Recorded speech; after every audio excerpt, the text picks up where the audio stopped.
Welcome to the Struggle Bus of the Spot Show, the home of the Ecom Early News. I'm your host, Vinny O'Brien, or as my friends like to call me, Hey You in the Bushes. As an aged journeyman on Ecom, I wanted to create the Struggle Bus to create a space for us long-suffering career veterans who've seen it all and then go quietly back to our desk to get the work done. With me today is one of the biggest brains in our industry. Mike Ryan is the head of e-commerce insights at Smarter E-commerce.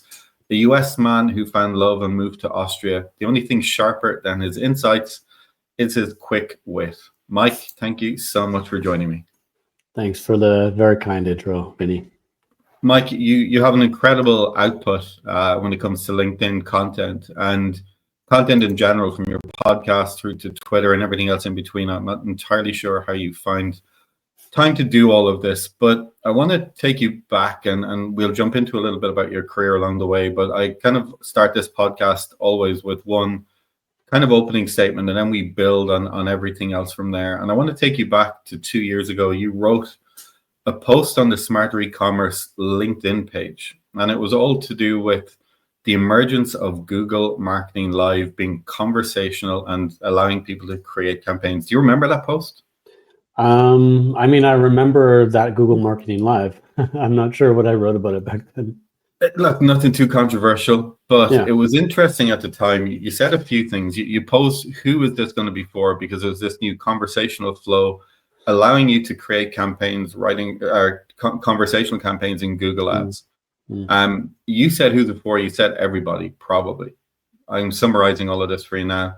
Then it was, how do we need to think about this technology? And you said the decisions to be made here will be about who can versus who should.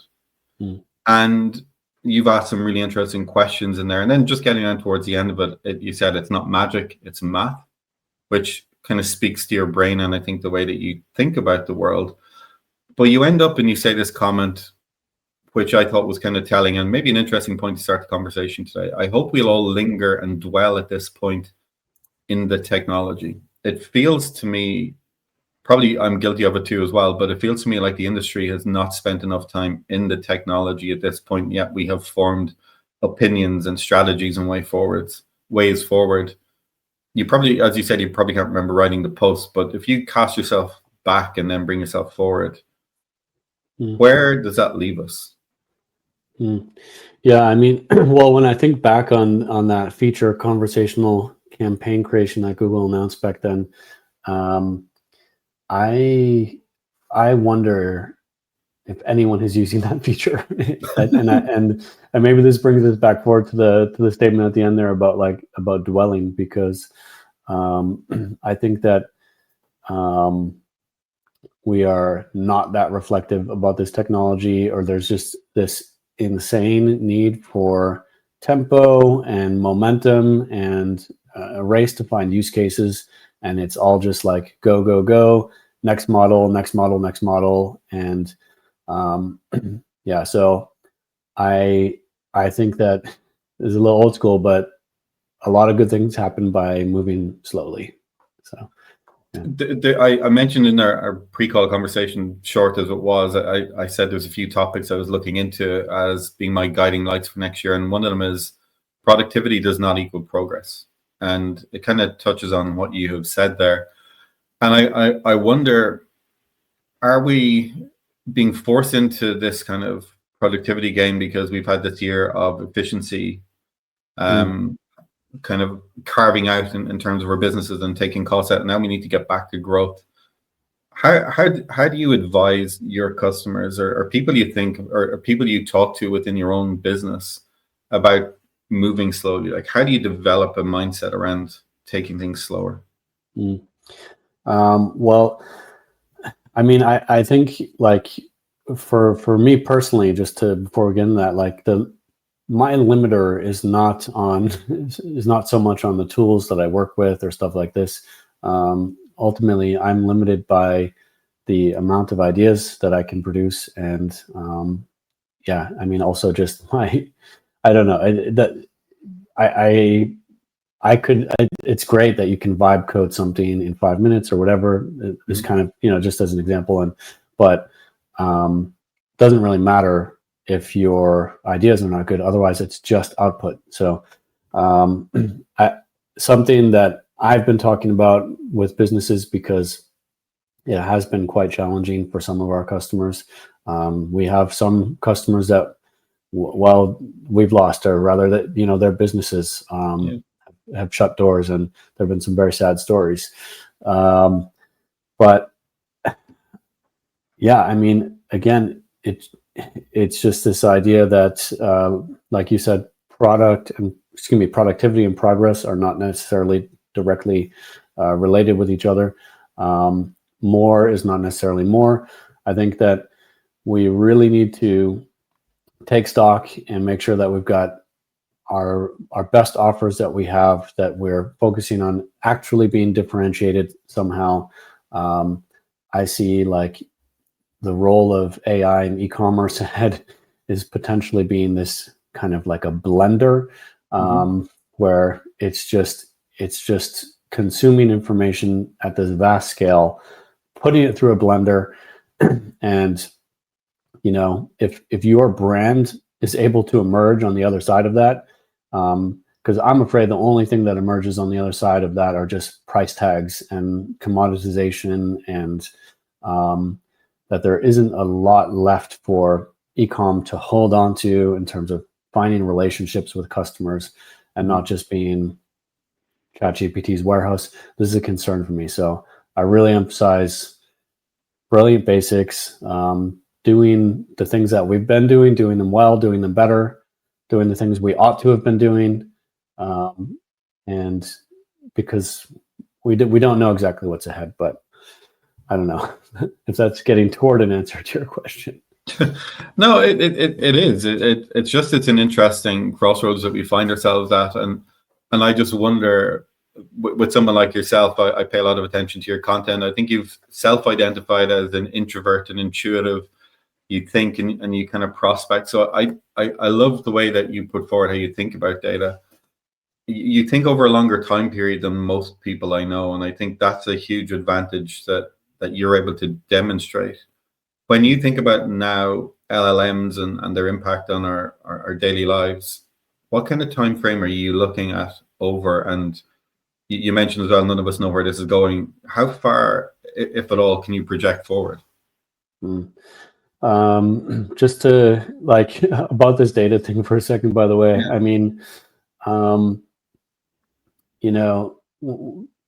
people talk about being data driven and stuff like this, and people talk about insights, and now there's this potential for automated insights as well. But this is all so much harder than it sounds, because there are many reactions to data and information that might be derived from data, and usually it's just like oh or huh, and or uh-oh. And what you really want, I mean, the ohs can be important, but everyone wants to find the ahas. And me personally, I'm like a dog with a bone when it comes to data, and that's what distinguishes me. It's not that I'm like the best data scientist out there, or that AI has made me so productive or something like this. It's about persistence and wading through all the O's and H's and all that stuff till you find the ahas. And hold on, now I kind of forgot about the second part of your question. You're thinking in terms of 80s bands rather than questions now. But I'm just going to pick Abbas. I forgot the Abbas. The Abbas, when you're digging through data, you find your Abbas. The Abs, the O's, and the ahas. Yeah. Look, it was more about the time frame over which. Oh yeah, I mean, well, I don't want to leave that on the table, because that's. Yeah. I think that's the question that a lot of people are asking, and I think it is hard to predict what's going on. Like, we are arguably or probably in this moment of exponential acceleration with this technology, and these things, if you look at an exponential curve from the side, it's this very steep thing. But like, we're in the first person view. We're like on the line looking at it. It's effectively a wall that we can't see past, we can't see the top of, and we don't know what's on the other side.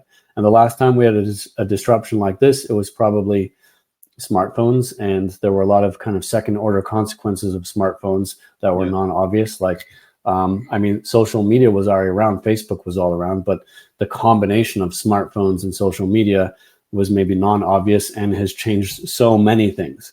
When we talk about like what's happening now with e-commerce, I think it is like it's about this magnitude of change. Like, we don't know how large the change is going to be, and we don't know how kind of constricted or how relaxed that the time range that it plays out over will be. If you have something that is really vertical, it's like a brick wall that you smash into. Other things are more like a slope that we can kind of work our way up. But I think of that when I think of agentic commerce, or even just AI shopping assistants, this kind of spectrum of AI powered shopping outcomes that are either opportunities or disruptors for the businesses. And it's like, the shorter answer is, I don't think we can know. It will. What I can guarantee is that when we look back at it afterwards, we'll rationalize it. It'll seem like it was self-evident. Hindsight's 2020, blah blah. But the honest answer right now is we don't know. It poses some interesting questions, particularly for Google, which is a platform that you spend quite a lot of time in, and people have said they haven't really put out a response to this, or a credible one, to like the emergence of ChatGPT and others.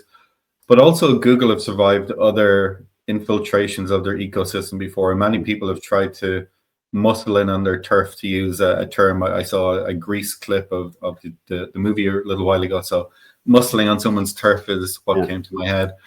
But Google have had a really successful history in defending their territory by not doing too much.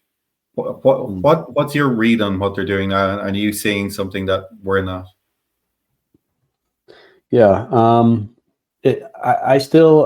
of two minds about it, because it's hard to have this counterfactual where Google fired the first shot of the AI war rather than OpenAI, and ultimately it was these kind of gestures by Microsoft with the new Bing. If anyone remembers the new Bing, I mean, it never materialized really, but this made a world of difference to shareholders at the moment. Google declared like code yellow or whatever they called it, and they ultimately blinked. Like, the threat from Microsoft was not particularly real, and ChatGPT is evolving into something, that's for sure, but only a subset of the activity on ChatGPT is comparable to Google-like information-seeking behavior. So I don't know. I mean, I think they've made some big responses, some big answers, with AI overviews not being one of those. I think AI overviews is a dumb feature that doesn't need to be there and just provokes publishers because it's taking away people's traffic. I think AI mode, which is much more their more complete answer to ChatGPT, is what I should be on. And as you said, Google has a history of defending, and they're in a very fortified position because they just already have that market share, and they can do crazy things like put AI mode right on the Google page, on the Google homepage, and generate massive amounts of awareness about it really fast.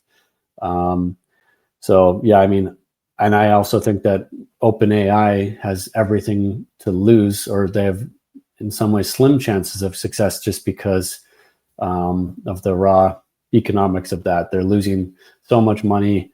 I think Sam Altman is one day going to get a knock on his door. If he hasn't turned the ads on yet, he'll get a knock on his door at midnight saying, "Turn on the ads." He's going to say, "Okay, but I won't personalize them." And they'll say, "Personalize them." It seems inevitable. It's what way he can try and do ads differently, and there's no easy answer to that question. I don't think we haven't got the patience for another platform full of ads. I don't feel. Well, yeah, I mean, I think that, when I look at the experience on Amazon, the word "enshittified" has been coined to describe what's happening on Amazon, and I feel that it's appropriate, because I think that experience has gone way downhill. and ads are part of that. I find that ads on Google, people might disagree with me here, but I think they're not that bad. I think they're usually relevant. I think that it's predictable where on the page they're going to appear, what they're going to look like.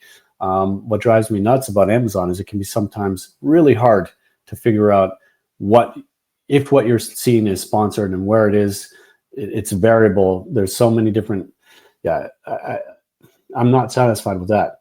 OpenAI, they have this kind of allergic stance toward ads, and this will, I think, cause them to produce ads that are as non-intrusive as possible. That's certainly their goal, but we'll see. I mean, they're taking their first step into e-commerce, and they're building product feeds, and they're integrating with the shop systems, and like in some ways that's just another platform. It's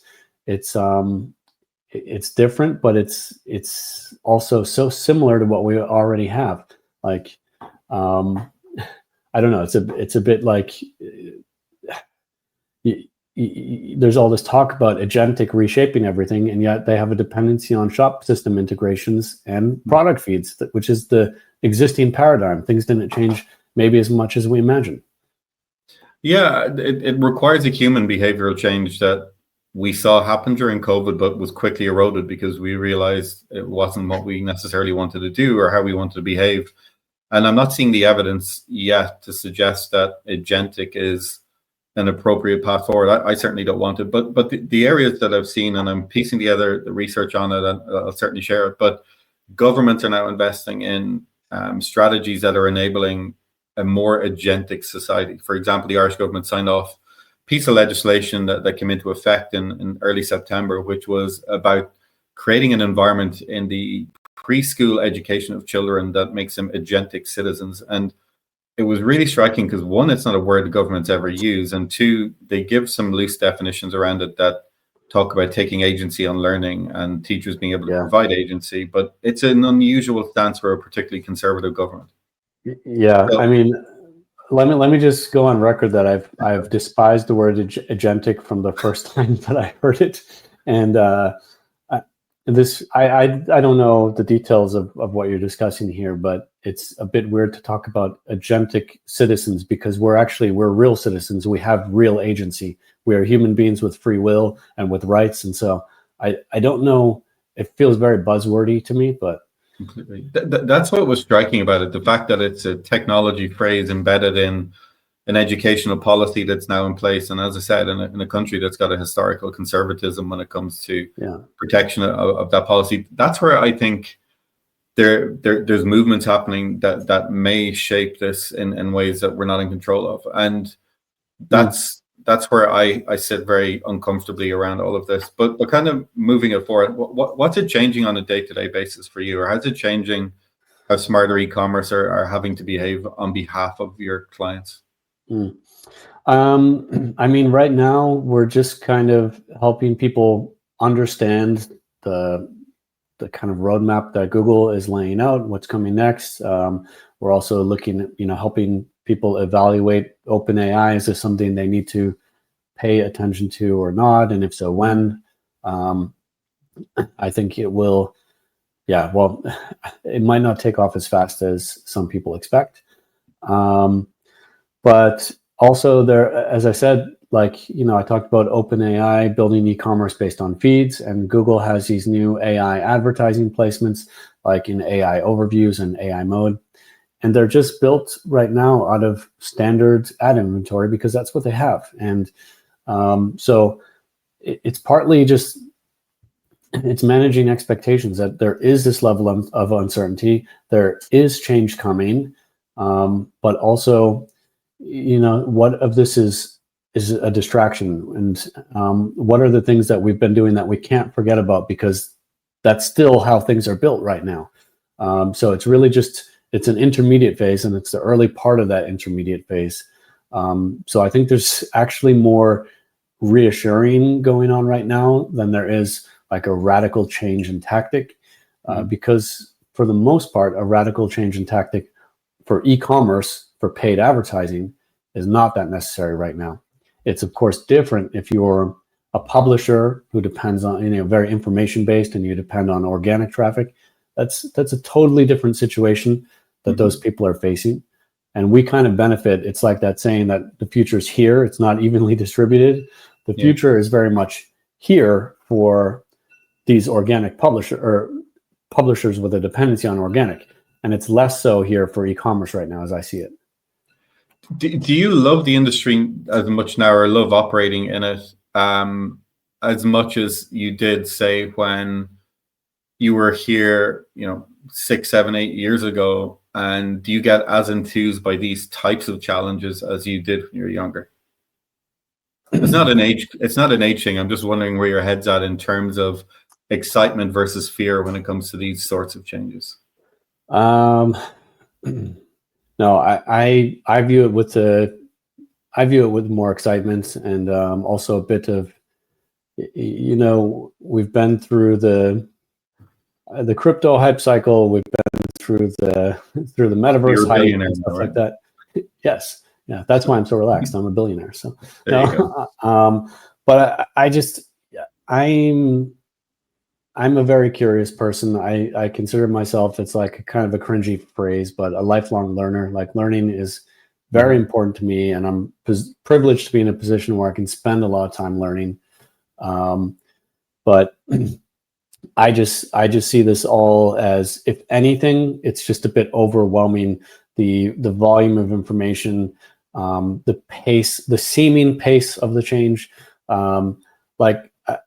As I said earlier, it's a bit of a brick wall, and but it's more like sifting right now. There's so much stuff because sometimes I can't decide what of this information is crap and what of it is kind of the real deal.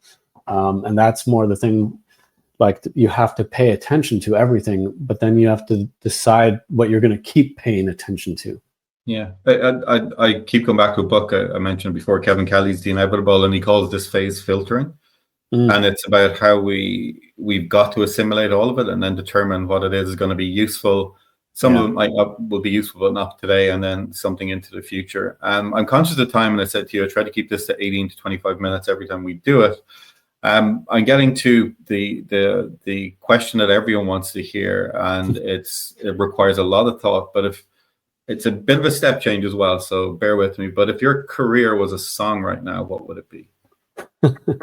We mentioned AHA, we mentioned ABBA. There's a pattern forming. You're in Europe. Oh, okay. Should I go with something European? I don't know. Whatever you're feeling. Yeah, I don't know. I was going to ask if Free Fall has been taken already or not, but it hasn't. There you go. Tom Petty. Let's go for it. Mm-hmm. Amazing. That'll be added to the Spotify list soon. And the final question after that, and then, is about holding a mirror up to where we're at right now. And you've done a huge job on that, so I feel I don't necessarily need to do that. But one thing that did strike me in all of this, and you went to Austria for love. Do you think you'd think differently if you were living back home in the US, and has that European base given you a different perspective, or has it just reinforced things you already instinctively feel?